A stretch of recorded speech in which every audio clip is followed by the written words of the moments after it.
ñuy sant yàlla parce que li ñuy liggéey du caageenu da ngay toog Ndakaaru rek suñu étage bi tubaarkàlla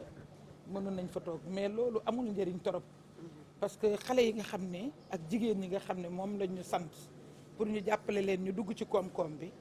dañu nekk à la base te nit soo koy dimbale da ngay dem ba fa mu dëkk surtout que ñun dañu ne financement yi dañuy seet nit ñi fa ñu nekk ñu seet bu ñu leen financé ban njëriñ lay am ca fa ñu dëkk su ko defee ñu mën leen a financé te loolu mooy itte bi nga xam ne moom la ñu kilifa yi sant ndax boo gisee ñu ñëw ñaan gouverneur te jaarale ko ci ministre am ñu ngi koy gërëm mu defal ñu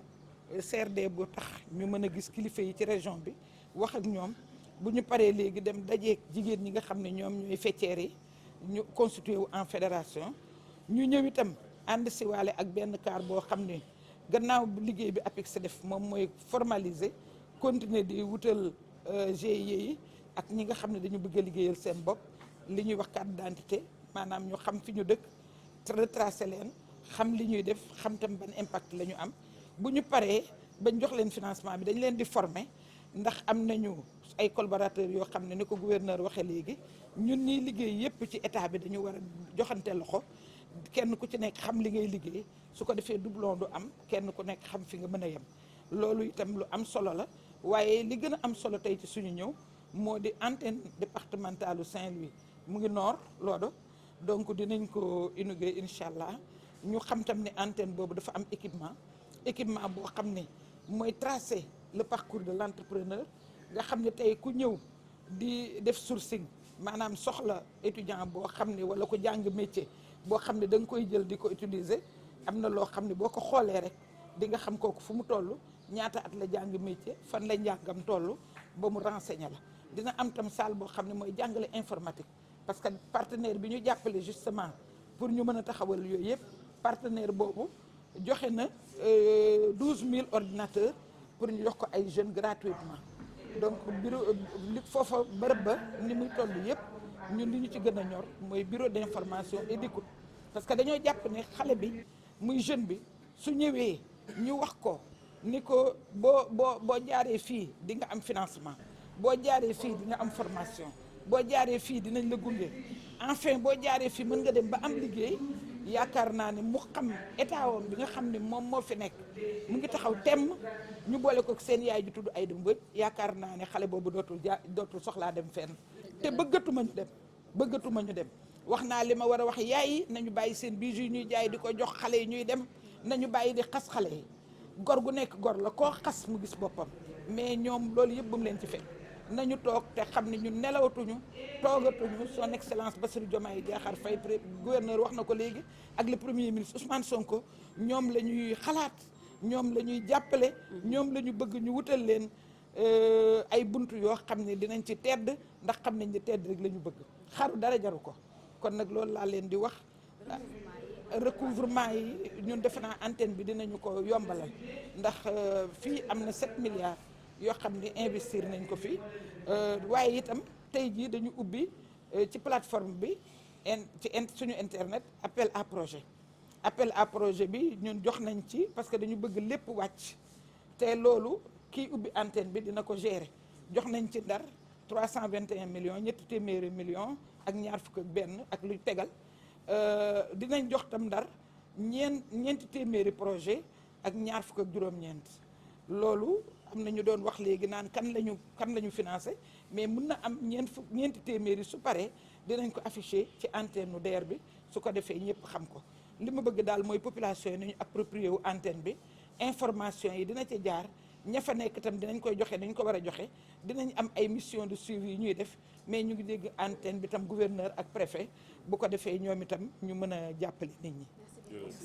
Merci. Oui, comme vous l'avez dit, je pense que la DER a une nouvelle approche qui consiste à territorialiser ses actions. Et justement, dans le cadre de cette territorialisation, tout à l'heure, nous allons inaugurer l'antenne. L'antenne qui est, de notre point de vue, est très importante. Son implantation obéit à une gestion de proximité, mais aussi avec une logistique qui va nous permettre de mieux écouter les jeunes, surtout de tracer leur parcours, ce qu'on appelle le parcours de l'entrepreneuriat, avec des Fab Labs, mais aussi de les initier à l'informatique, installer un bureau d'écoute et d'information pour effectivement les informer de toutes les opportunités que l'État du Sénégal a mis à la disposition effectivement des jeunes. Comme vous le savez aussi, nous allons tout à l'heure inaugurer l'unité de fabrique de glace pour accompagner les pêcheurs. Nous l'avons dit tout à l'heure, c'est l'ingénieur de pêche qui est à la DER qui s'en est occupé, Pape Jean. Donc, comme nous l'avons fait pour l'agriculture, au niveau des CIPA, des biodigesteurs dans le Dagana, mais aussi des CIPA. Donc, nous sommes venus nous enquérir de cette situation, des infrastructures, inaugurer ce qu'il y a à inaugurer pour que nos actions soient plus visibles, mais aussi mieux outiller les bénéficiaires afin qu'ils s'en servent à bon escient, mais aussi leur parler du recouvrement. Parce que tout cela, c'est des prêts. Or, si on ne recouvre pas, la DER risque de ne pas étendre ses tentacules jusqu'à d'autres cibles. Donc, nous avons profité effectivement de la disponibilité de monsieur le gouverneur pour nous faire écouter par les membres du CRD d'abord, parce qu'il a organisé un CRD spécial, mais aussi tout à l'heure à la Chambre de commerce par les fêtières du nanocrédit qui se sont organisées en fédération. Donc nous allons les écouter tout à l'heure et pour ça nous avons dispensé le gouverneur. Ce n'est pas parce que c'est une affaire de femmes, mais justement parce qu'on a vu que l'expérience de Louga c'est bruyant. Les femmes disent ce qu'ils veulent dire parce qu'effectivement ils peuvent profiter de la présence de leurs délégués. Il faut remarquer aussi que nous sommes accompagnés d'un bus pour terminer la formalisation qui avait déjà débuté avec l'APIX. Et le cadre justement de la formalisation va nous accompagner jusqu'à Matam. Donc à tous les niveaux, on va formaliser. Je pense que tout à l'heure vous avez vu les images de la Chambre de commerce. Il y avait un riche véritablement et les gens aujourd'hui sont conscients que la DER exige cette formalisation, que ce soit au niveau des GIE qu'au niveau des unités individuelles, c'est-à-dire les cartes import-export. La DER donc, a des préalables qui est en droite ligne de ses objectifs d'accomplir les 3F avant d'aller vers le financement. Vous avez parlé de 7 milliards investis dans Saint-Louis. Oui, effectivement, j'affirme à Saint-Louis, nous avons investi 3 milliards et il y en aura d'autres. Parce que comme vous le savez, nous avons ouvert ce matin un appel à projet à travers notre plateforme. Et pour la région de Saint-Louis, tout cela, c'est dans le cadre de la décentralisation, mais aussi dans un souci de transparence. Pour la région de Saint-Louis, nous avons octroyé 321 millions et quelques, et pour 429 projets. Donc, je rappelle le lien, c'est le finance.dr.sn. Donc, il suffit d'entrer dans la plateforme pour effectivement soumissionner. De Guet-Ndar, population de Saint-Louis. Yéen sama mbokki nappkat yi, yéen partenaire u DER,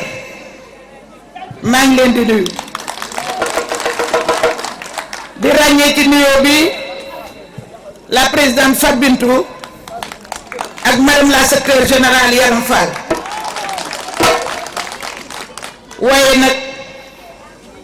ngeen may ma gërëm waa DER, surtout la direction des opérations. tànn ci kenn koo xam ne nag mooy seen xarit muy Pape Jean. Pape Jean jàng na napp. Pape Jean napp lañ ko féetale ci DER waaye dafa bëgg napp. Pape Jean dafa yërëm mool. lépp loo xam ne mu ngi facilité mool yi rek ñun bu ñu seetaanee Pape Jean dina jël xaalisu DER bi dugal ko ci pêche bi alors que DER ñëpp la fi nekkal. monsieur le gouverneur maa ngi sant yàlla bu baax bi nga xamee ne waa Guet-Ndar namoon nañ la tey ma ànd ak yow nga gunge si ma au nom du président de la République le président Bassirou Diomaye Diakhar Faye mooy sunu premier ministre monsieur Ousmane Sonko nga ñëwal leen fii tey pour lu leen ñor pour lu mën a suqali réew mi pour loo xam ni suñu ko wagaree ba dootul tasaaroo li ñu bëgg ci réew mi yëpp dinañ ko am loolu moo tax ma sante ko yàlla parce que bi nga ñëwee ci dëkk bi yàggul ñoom itam ñu di la tokkamtiku tey nga ñëw fi pour napp gi jóge ci ndox mi ni ndox mi sedde yàlla na ko sadal ci dar sedde yéen tam ngeen ñaanal ko tey nag li ñu fi dajalee xam ngeen ni waa DER ci programme bi nga xam ne mooy PAVI mooy programme bi ñu BAD di dimbale ak AFD xam ngeen ni day dindi woon nañ ci fukki milliards ak juróom-benn dimbalee ko napp gi comme ni ñu jëlee fanweeri milliards ak juróom-ñaar na dimbalee ko agriculture bi ñun yooyu filière ba ci élevage la ñu yaakaar ni bu nawee Sénégal li suñu kilifa yu bees yi bëgg mooy même seen bopp ci dund di liggéey boo xam ne daf leen di dolli ñu dund ci moom ci suñu bopp jàpp nañ ne loolu dina baax mooy chaîne de valeur yi nga xam ni moom la ñuy développer ci à travers le PAVI projet bii nga xam ne nag moo ñu fi teg dafa di fetal ñaari ngémmiñ la am na solo lool am solo gi mu am solo moo di ku nekk xam na ni kuy liggéey ci jën li ngay xalaat mooy sama jën yi yàlla bëgg na ndax jën dafa am durée de vie boo xam ne buñ ko nappee te togguñu ko diggante bi perte bu mag mën na cee am muy alal ju bëree bëri donc unité de fabrique de glace bi day sakkanal alal jooju day tere alal jooju day ko kasari mu nekk nag investissement boo xam ni 142 millions la muy téeméeri millions ak ñeent fukk ak ñaar ñu def ci unité de fabrique de glace bi mais aussi def ci chambre froide loolu nag lu am solo la ndax nit bëgg na chambre froide te amu ko waxuma lay nag lu lay defaral glace nga xam ne mën na yegg ci 20 tonnes par bis te itam léegi bu dul dara sax moo di waxuma la yéen ñi ciy jëriñ muy ay mbooloom jigéen ñoo xam ne ñu bari lañ ak góor ndax li ci ëpp ay jigéen lañ loolu tax ma ne mbooloom jigéen waxuma la loolu ñooñu ciy jëriñu te nga xam ni mat na juróom fukki unité ak ñaar ci ay mbootaay waaye créé ngeen ci 2 téeméeri emploi ak juróom fukk ak juróom-ñaar te teewul jël ngeen fukki nit ak juróom-benn yoo xam ne ñoo leen ko yoral te ñooñu bi ngeen leen jëlee ñu di leen liggéeyal ku ci nekk kon ngeen jaaraama jar ngeen a taxaw mu nekk benn financement boo xam ne ngeen koy defee li nga xam ne moom lañ ci bëgg loolu moo tax mooy formalisation bi ñuy def ci suñu financement ak formation bi ci biir loolu moo taxoon ñu yóbbu leen pour ngeen def benchmarking dem ci yeneen dëkk inspiré wu ci pour mën a liggéey kon dama leen di ñaax yéen waa GIE jàmbaaru Sine ngeen gën a góorgóorlu xam ne DER a ngi ànd ak yéen te tàggooguñu bu ko defee nag ngeen jàpp liggéey bi di rembourser seen prêt parce que nag investir nañ de waaye xam nañ ni itam bu ngeen góorgóorloo mën ngeen cee génn fukki millions ak juróom-benn weer wu dee kon nag di ngeen dara doxul seen digganteeg ngeen fonk seen financement ngeen fay ngeen taxawu pour que DER aussi mën a dolli man maa ngi leen di gërëm di leen sant di gërëm ñi ma àndal ñëpp di gërëm aussi équipe yi nga xam ne ñoo doon liggéey ci lii di leen wax ngeen gën a góorgóorlu parce que DER moom xamul taxaw moom li mu xam mooy ngeen fay mu joxaat leen leneen maa ngi leen di gërëm. La DER vient de réaliser un investissement très important d'un coût de 142 millions. Comme vous le savez, à travers le PAVI, le programme d'appui aux initiatives entrepreneuriales, nous avons eu à investir dans la pêche un montant de 16 milliards pour viser 50 000 unités entrepreneuriales. Mais aujourd'hui, en ce qui nous concerne, c'est-à-dire en ce qui concerne la région de Saint-Louis, là où nous sommes, nous avons réalisé une unité de fabrique de glace d'un coût de 142 millions couplée d'une chambre froide. Ça va permettre effectivement d'adresser 52 petites et moyennes entreprises, mais aussi d'adresser 250 femmes compte non tenu des 16 employés rémunérés au-delà du SMIC et qui travaillent à plein temps au niveau de la fabrique de glace. Je pense qu'il y a lieu de se réjouir et j'ai tout à l'heure remercié monsieur le gouverneur qui est venu avec moi représenter monsieur le président de la République et monsieur le premier ministre. fi mu déparé ak histoire am nga xam ne ay nit ñu doon ñëw di exploiter jigéen ñi DER dox seen diggante ak ñoom bu ñu ko xamee rek daañu fonk nanu crédit daañu fexe ba ku ci yore woon benn dërëm remboursé ko ndax ñoom ñu ngi nii xaw ma wax nañ leen ko wala déet mais altine bu nekk directeur de cabinet day réunion ak ñoom ñu bloqué nano bi ci ñi nga xam ni fayuñu man suñu indee nano ci sama machine bala maa validé damay woo kii mooy le directeur des opérations mooy seen chef ni ko jël nga responsabilité pour que bés bu ma validé loo xam ne ñooñu dañ ci yore man damay jël sama responsabilité parce que di leble ay 50 000 francs ba mu yegg ci 10 milliards loolu du yoon ma di leen ñaax bala may engagé wu ci seen wet dama leen di ñaax ñun suñu toppoon nano bi rek dootuñu génneti benn xaalis te tey jii ci fajar maanaam bis bi nga xam ne le 24 mu ngi commencé génn nañu rien que pour Ndar 621 millions et quelques ñu def ko appel à projet xawma kuy def soumission ci biir plateforme bi xawma ku ciy bindu xawma ku ci dul bindu appel à projet nag dañu ni Ndar am na 321 millions et quelques am na 429 projets fu 429 projets yi duggee dañuy obligé arrêté kon bu doon sama sago ñu wax leen ko pour ngeen teel a bindu pour que bala ñoo arrêté yéen ñi ci war a am yëpp ngeen am ko parce que dama bëgg ngeen am beneen façon bu ngeen di liggéeyee boo xam ni nano crédit bi du leen bloqué mais nag du tee ngeen bàyyi xel ci nano crédit bi ba mën koo recouvrer mën koo rembourser. dégg naa léegi soxna may mën a la je crois wax na ni dañu bëgg ci financement yu bari DER ñëpp la fi nekkal problème bi nag mooy machine bi ana Pape Birame xale bu góor bii moo leen def loo xam ne machine bi boo xasee ba am boru DER bu dee ñaar dërëm da lay rejeté dootoo du gàtt te nag te pourtant projet yaa ngi fi te ni ku wër di amee yéen ngeen ci war a amee ndax ñun dañuy financé ba ay téeméeri millions dañuy financé ci niveau bu nekk suñu ëppee doole ëpp téeméeri millions yi nga xam ne moom la ñuy déposé ca banque ba ñu dem ca banque ba mais ñun ñoo leen di leb loolu parce que ñun ñooy joxe fonds de garantie bi su ko defee banque bi du leen mën a teg taux pour cent wu 17 pour cent yi leen di jox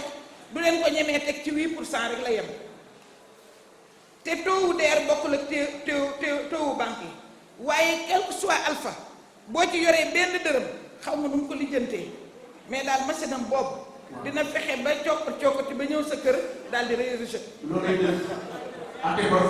daal loolu rek moo ma ci jaaxal bu doon sama sago nag ngeen yegg ci financement yi parce que góor ñi bu ñu financé mën nañoo financé tool 50 millions mën nañoo financé machine mais dinañ leen formaliser dinañ leen former bu ñu ko soxlaa mais impact bi ci yéen jigéen ñi laa ko gën a séentoo parce que yéen jigéen ñi yéenay nekk ci kanamu mbootaay di jël xaalis di financé waat ci biir mbootaay di àndandoo mbootaay yi yéen ak ñoom guddi yéen ak ñoom bëccëg ngeen di leen financé di recouvrer gis nga ñi sax d'accord nañ ci recouvrement bi